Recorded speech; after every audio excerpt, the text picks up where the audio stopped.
안녕하세요. 노화방지 전문 에이지 클리닉의 권영웅 원장입니다. 저는 재활의학을 전공했습니다. 대학병원에서 노인 환자들을 주로 진료하다 보니까 노화에 대해서 관심을 갖게 됐고 자연스럽게 노화방지의학을 또 공부하게 됐습니다. 노화방지의학을 공부하다 보니까 재미가 있어서 아예 전공을 바꾸고 2002년에 노화방지 클리닉을 개설했고 현재까지 19년째 노화방지 진료만 하고 있습니다. 앞으로 이 채널을 통해서 여러분들과 노화와 노화 방지에 대해서 여러 가지 말씀을 드리도록 하겠습니다.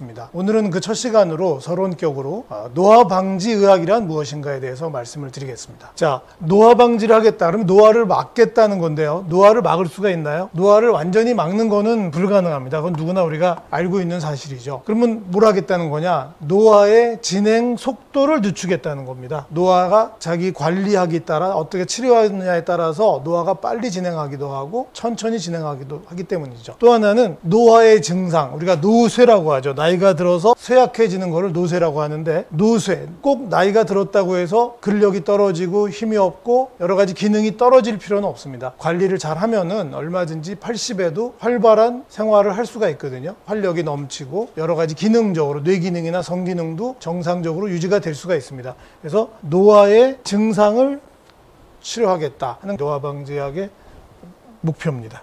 자, 그래서 노화방지학의 목표는 정확하게 무엇이냐? 일단 삶의 질을 향상시키는 거예요. 자기보다 나이보다 10년 정도 더 젊게 살게 한다. 삶의 질을 좋게 유지하자. 또 하나는 질병 예방입니다. 치매라든가 암이라든가 당뇨병이라든가 이런 질병이 있으면 여러 가지 삶의 질이 떨어지고 노화가 빨라지고 자기 수명을 다하지 못할 가능성이 많거든요. 그래서 이런 질병이 발생하기 전에 미리 예방하고 질병이 발생했을 때는 합병증이 발생하지 않도록 관리하자 하는 게 노화방지학 목표고요. 결과적으로 마지막에 건강수명 연장이죠. 자기에게 주어진 최대 수명까지 건강하게 질병 없이 그냥 수명 연장이 아니라 건강 수명을 연장하자 하는 게 노화방지학의 목표가 되겠고요. 그래서 노화관리라는 말을 쓰기도 하고 또는 성공노화 이렇게 말하기도 하고 또는 웰에이징 여러 가지 표현을 것입니다. 자, 그럼 노화방지학의 개념을 말씀드리겠는데요. 잘 표현한 말 중에 9988234라는 지중에서 속된 말로 쓰는 표현이 있죠. 99세까지 팔팔하게 살다가 이틀 앓고 3일 만에 죽자.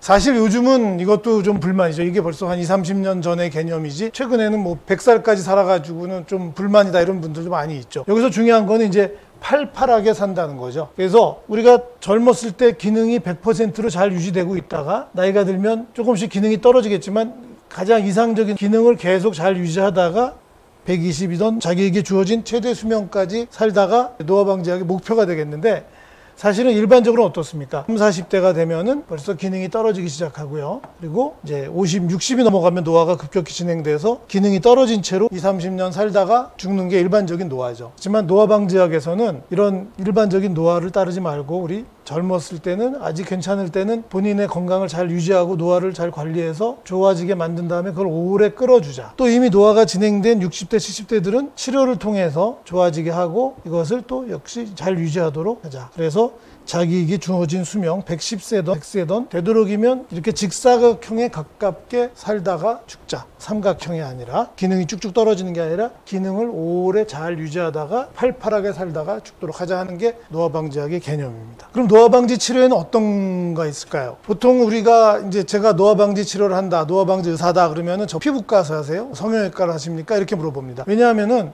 이 성형이나 피부가 훨씬 역사가 오래됐고 우리가 또 노화하면 제일 먼저 떠오르는 게 뭡니까? 주름진 얼굴이죠. 그래서 노화하면 주름. 그러니까 피부과적인 치료를 떠올릴 수밖에 없고, 또 하나의 이유는 이거는 피부 외적인 치료는 벌써 역사가 100년이 넘었다는 겁니다. 때문에 외적인 거니까 쉽기도 하고 해서 100년이 넘는 역사를 갖고 있고, 반면에 내적인 치료는 약 30년 정도밖에 안 됐어요. 1990년대 초반에 미국이나 유럽에서 생겨났고 우리나라에 들어온 지는 20년밖에 되지 않았습니다. 잘 모르는 분들이 많은 거죠. 어떻습니까? 외적인 치료를 한다고 해서 내적인 건강이 좋아지는 효과는 없어요. 그렇지만 내적인 치료를 하게 되면 얼굴이 훨씬 건강해 보이고 젊어 보이고 활력 있어 보이는 외적인 치료 효과가, 몸매가 또 좋아지면 또 젊어 보이는 효과가 있죠. 그런 것들까지 같이 가져올 수 있기 때문에 일반적으로 내적인 치료의 바탕 위에 외적인 치료를 같이 가미해주면 가장 이상적인 노화방지 치료라고 얘기하는 겁니다. 자, 그럼 노화의 원인을 알아야겠죠. 치료를 하려면은. 노화의 원인에는 굉장히 다양한 이론이 있습니다. 우리가 다 알다시피 환경이나 생활 습관이 중요하다.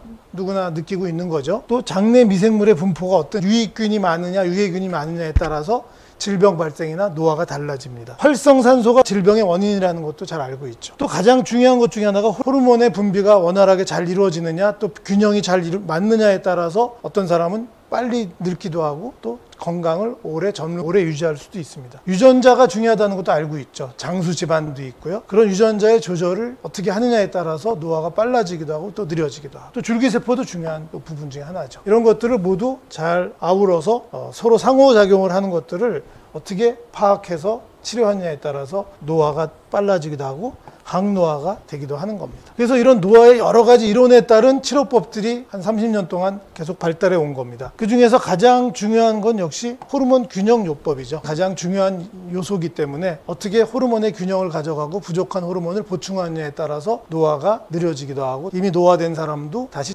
만들어 드릴 수도 있는 겁니다. 그리고 항산화제요법이 오래된 주제지만 지금까지도 유효하게 치료법으로 남아있는 겁니다. 생활습관이 중요하다. 생활습관은 그 자체로도 중요하고 이 생활습관이 유전자의 발현을 조절하는 데도 아주 중요하기 때문에 굉장히 중요하고요. 또 유전체를 조절하는 것 중에 몇 가지 약물이나 건강식품 같은 게 있기 때문에 이런 것들을 같이 뭉뚱그려서 얘기하는 겁니다. 장내 미생물을 어떻게 조절하느냐도 중요한 부분이고요. 또 줄기세포 치료도 노화 방지 치료의 한 부분으로서 지금 서서히 효과를 인정받고 있습니다. 오늘 노화방지의학, 항노화의학에 대해서 말씀드리는데 미래의학이라고 하는 항노화의학의 특징, 미래의학의 특징을 보통 5가지 P라고 얘기하거든요. 영어로 P로 시작하는 단어 5개를 우리가 합쳐서 항노화의학이 미래의학이기 때문에 역시 같은 5P 요소를 갖고 있습니다. 먼저 정밀의학입니다. 프리시전 메디슨이라고 하는데요. 우리가 지금 의학이 발달하고 또 이 컴퓨터 공학이 발달하면서 여러 가지 의료의 분석 그리고 시약이 발달하고요. 또 바이오가 발달하면서 여러 가지 분석법이 많아져서 정밀하게 그 사람의 건강 상태를 노화를 분석할 수 있게 됐고요. 거기에 맞춰서 어떤 질병이 발생한 것인가를 예측이 가능하게 됐습니다. 예측을 하고 그 예측이 가능하기 때문에 예방이 가능한 것이죠. 정밀, 예측, 예방. 또 한 가지 요소는 참여입니다. 일반적으로 보통의 치료에서는 환자의 참여는 별로 중요하지 않고 의사들이 치료 계획을 수립하고 열심히 치료하면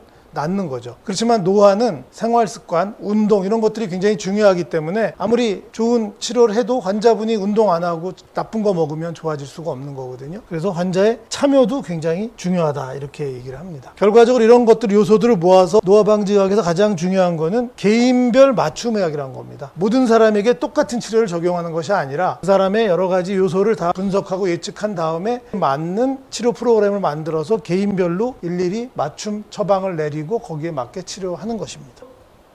보통의 노화방지 클리닉에서는 자기들만의 어떤 분석과 평가 시스템, 또 치료 프로그램을 갖고 있습니다.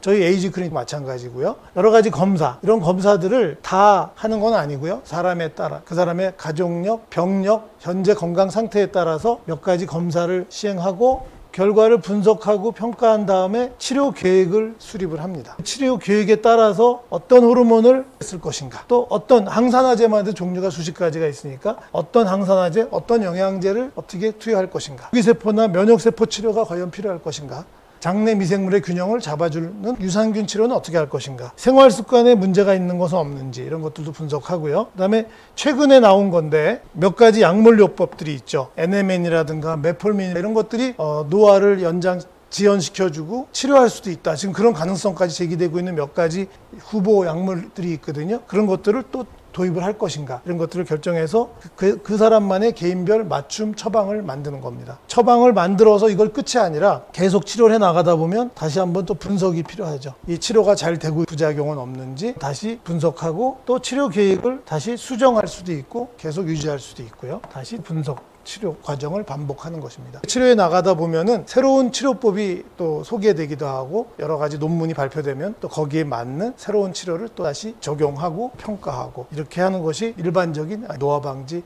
치료가 되겠습니다. 오늘은 그래서 노화 방지약이란 무엇인가를 이제 서론격으로 말씀드렸고요. 다음 시간에는 활성산소와 항산화제에 대해서 말씀을 드리도록 하겠습니다. 감사합니다.